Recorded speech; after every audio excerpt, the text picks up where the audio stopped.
Hingga hari Minggu tanggal 1 Agustus 2021, jumlah masyarakat yang sudah divaksinasi dosis kedua yaitu sebanyak 20.673.079 orang atau 9,93% dari total target sasaran vaksinasi.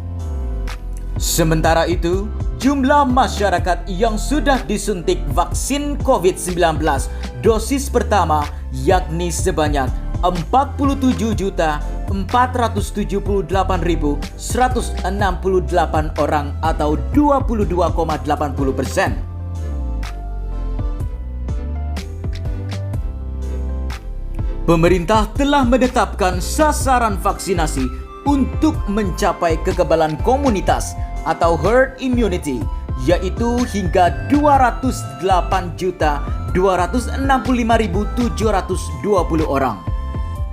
Sasaran vaksinasi itu terdiri atas tenaga kesehatan, lanjut usia, petugas publik, masyarakat rentan, dan masyarakat umum termasuk anak-anak usia 12 hingga 17 tahun. Setidaknya sudah ada 4 provinsi di Indonesia yang memiliki cakupan vaksinasi COVID-19 mencapai 50% dan merupakan provinsi yang paling cepat menyuntikkan vaksin COVID-19 ke masyarakat. 4 provinsi tersebut adalah DKI Jakarta, Kepulauan Riau, Bali, dan Sulawesi Utara. Hal itu menjadi bukti kesadaran vaksinasi masyarakat Indonesia bisa dibilang cukup tinggi. Namun, menuju ke persentase kelompok yang sudah vaksin tinggi, tetap ada batu terjal. Tidak sedikit yang mengeluh mengalami gejala ringan hingga berat. Terdapat sejumlah reaksi umum atau efek samping pasca vaksinasi yang perlu diketahui, yakni nyeri atau kemerahan di sekitar tempat suntikan, demam ringan, kelelahan, sakit kepala, nyeri otot atau sendi, gatal, mual, mengantuk, dan lemas. Tenang saja, untuk meminimalisir gejala pasca vaksin, ada banyak yang bisa kita lakukan. Kalau ada reaksi alergi parah dalam beberapa hari atau minggu setelah vaksin, disarankan untuk berkonsultasi ke dokter atau pergi ke rumah sakit terdekat. Selain itu, penting juga untuk mengetahui efek samping vaksin dan kapan harus mewaspadai gejala yang muncul.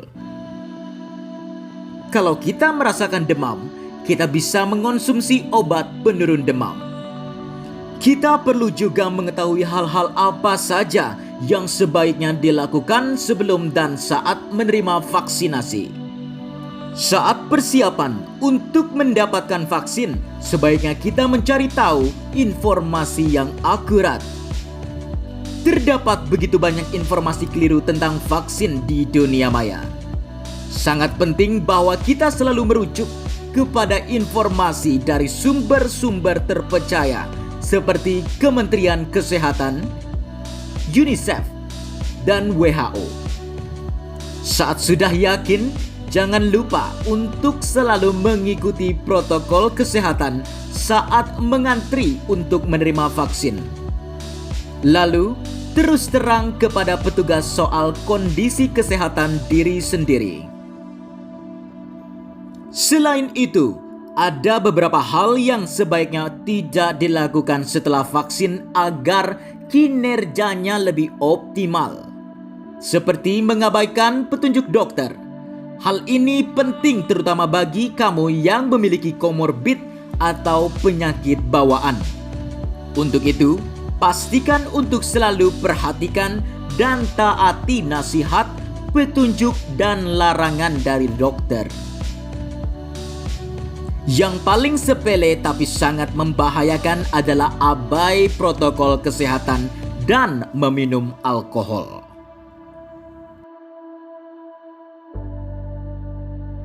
Dari A sampai Z, kita sudah mengetahui tata cara yang baik mempersiapkan diri sebelum, saat, dan sesudah menerima vaksin.